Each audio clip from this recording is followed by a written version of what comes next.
Right now, as the campaign rages on, we're cutting through it all to get to the heart of the matter. We're going to try and do something maybe a little different.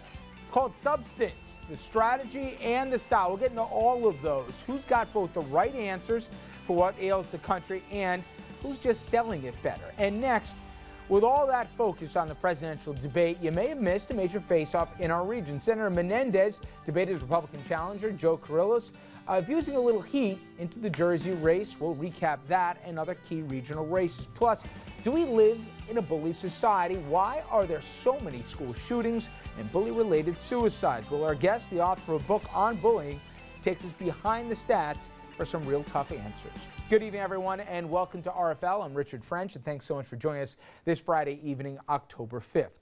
Now, the big number this Friday isn't a poll number. Trust me, those will be coming. Instead, it's a number here, not even about the 47% or even the total numbers watching the debates.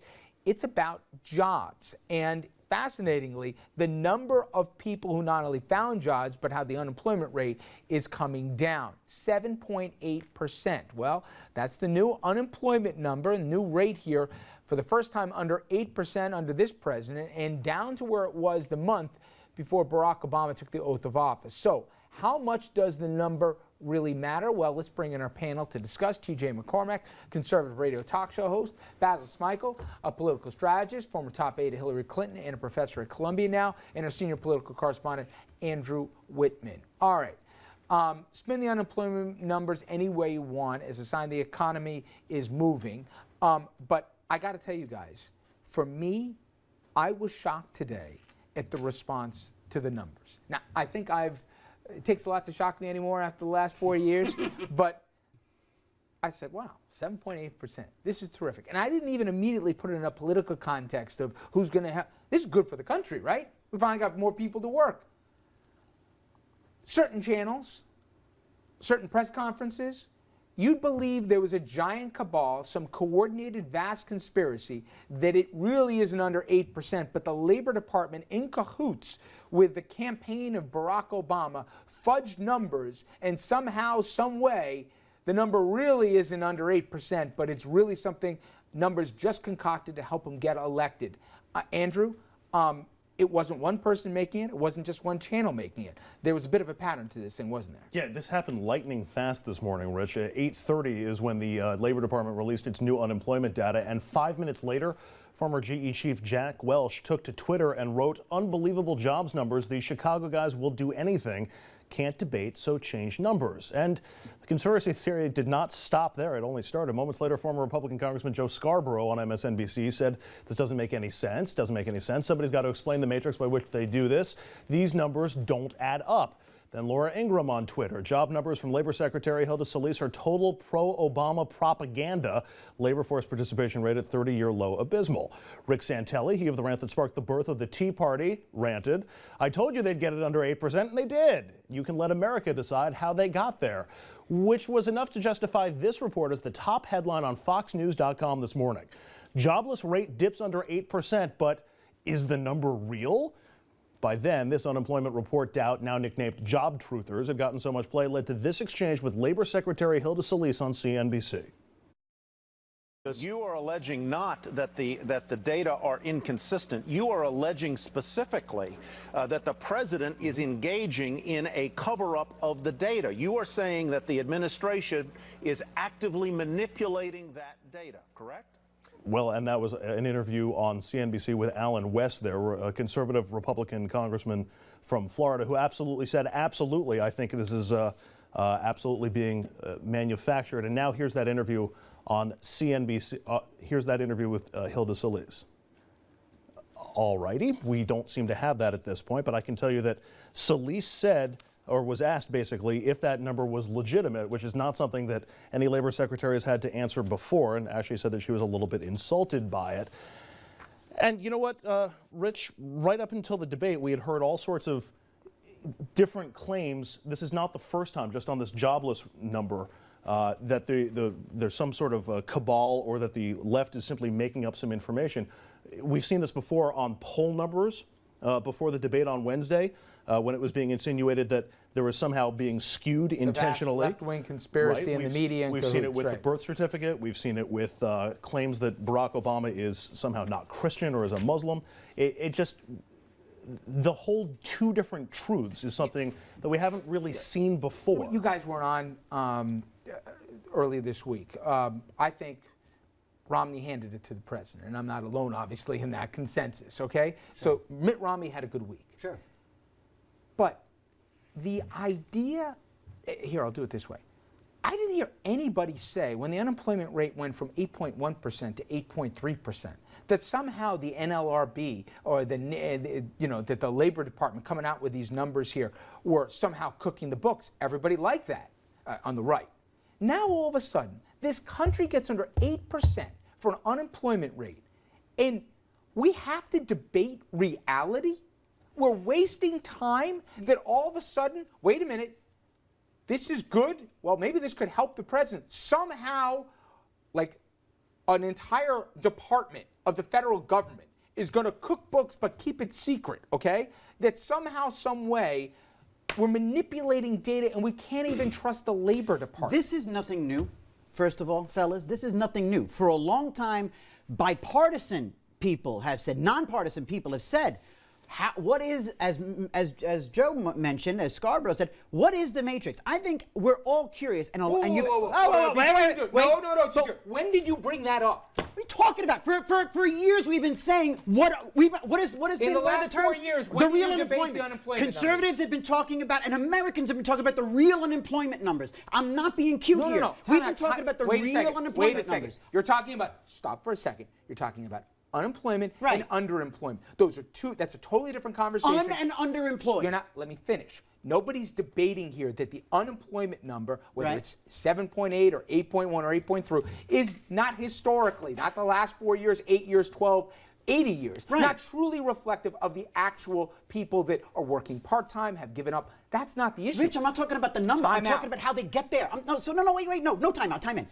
I'm talking about how they get there, buddy. I'm talking about how they get there, which is a legitimate question. We're all sitting here. Look, they add 114,000 jobs. Would you at least give me the decency to say that there's a political motivation? Of course there is. All of a sudden now you're questioning the number. No, I'm not. Listen, I'm talking about as a street-level American, not an expert on anything. I'm talking about sitting here as an American, knowing that there are numbers in the 20 millions of and underemployed. We know that they add 114,000 jobs, and it ticks down multiple points. And so, as just a logical thinking person, you go, how do they get there? I'm not talking from a skeptical birther perspective. But what they're doing is not just questioning how did they get there. They're also accusing administration officials of cooking the books, which is another step, which is an indictment on the administration. And that's where the problem comes in. We can have a philosophical discussion. We can have an economic conversation about how we get there. But when you make that step in terms of indicting administrative officials for cooking books, then I think you have a problem. I agree. Because this unemployment rate has been going down steadily. For 30 straight months, there has been job creation. And today, because we're in the final chapter of the election, I've never seen this before in terms of we can debate a war on ideas. Two different people, two different parties can have two different ideas on what the direction of America should be. Mm-hmm. But somehow, some way, we took a turn into crazy town where now it's okay to question, is this guy really an American? Is this guy really a Christian?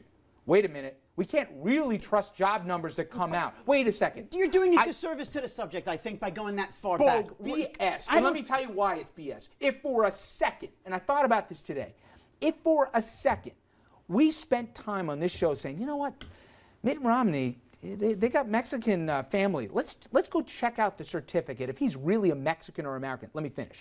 If all of a sudden, well, you know, those Mormons, let's dig into that here, because not too long ago, they didn't think too highly of our African-American friends here. Let's dig into his faith and about what's going on really in the church. Do you know what would be happening right now if people did exposés digging into the faith, into the citizenry, into the national support of Mitt Romney? They would call basically an investigation into Congress. But somehow it's okay to not just question the person, but to question the basic data on a good day for America, that somehow it's a big sham and we shouldn't be able to trust the government. But I think to me that's dangerous. Well, he was a little darker when he did the Latino interview. So I think there's a danger that goes even wider than that, and that where there's two vastly different schools claiming two diametrically opposed truths on any particular issue. The BLS number, the 7.8 number is the correct number. No, it's not. Whether Obama, where he may have been born or not. When you wind up with two competing sets of facts, you can't have a legitimate debate on any specific subject in the country because two people, the two camps, aren't talking with the same reference points. So when you're talking about the raid that killed Osama bin Laden, that was done well or that was done foolhardy. I mean, it seems like there are always two different truths, not just two different arguments that are being made, which, when you extrapolate it further, leads to the two parties not being able to work out any sorts of compromise in Congress. It leads to presidential candidates lying in mass. As someone in politics, as somebody that has worked with candidates, as somebody that spends a lot of time trying to talk to voters, what bothers me about this election in particular is that where is the voter actually getting truthful, real, honest information? They're not getting that. They get it based on the channel that they turn on that particular day at that particular moment. And the truth changes. But that's been going on for a while. Where I think there's a distinction worse this time. You're right. It's worse right now. Let's think about it for a second today. The debate happens Wednesday night. I thought, okay, you know what? On points, style points at least, Romney handed it to him. But I thought, come tomorrow, when the fact checkers dig into this, there's going to be a problem. I was wrong. Because even though they showed systematic half-truths, if not complete outright flip-flops or falsehoods, nobody cared. Right, but that's exactly my point. It's not the source of media. But does the public want to go beyond a bumper sticker or a soundbite? Is anyone really actually willing to look at how they came up with the number of $5 trillion? It's a legitimate economic report, but no one's going to read it. Romney can change his position in thin air. Nobody seems to care.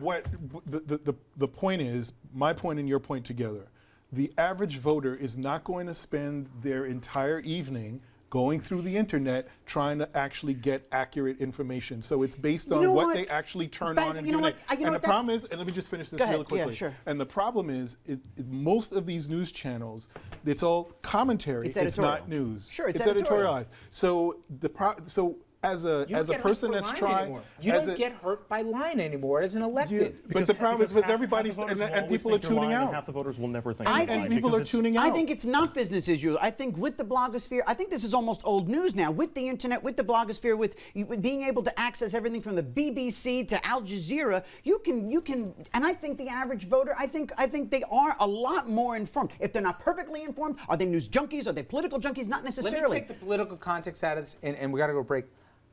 I honestly, if I was counseling a candidate who was down, I would say in today's culture, hey, whatever you say, make up whatever facts you want to make it good for you. Because in the end, the fact check and the due diligence, you can basically completely go with a canard, double down on it the next day, triple down on it the following day after, and you'll confuse the public so much no one will ever know what's up and down. And when you have a network who professes to be fair and balanced, to go out and say, don't trust your government on jobs, what do you think we're going to have a confused electorate? All right, we're going to go to a break. We're going to keep this conversation going, including online. Go to our Facebook page, as well as Twitter, and sound off. Those new job numbers, forget about fake or not. I'm not going to waste my time on this. Is the economy, in your eyes, starting to turn around or not? We're going to take a quick break. When we come back, we're going to get into the strategy here. You kind of heard about substance, I guess. Now, how will each of these candidates use the remaining days here to really try and either pick up momentum from the debates here or turn things around? We'll talk about that after this.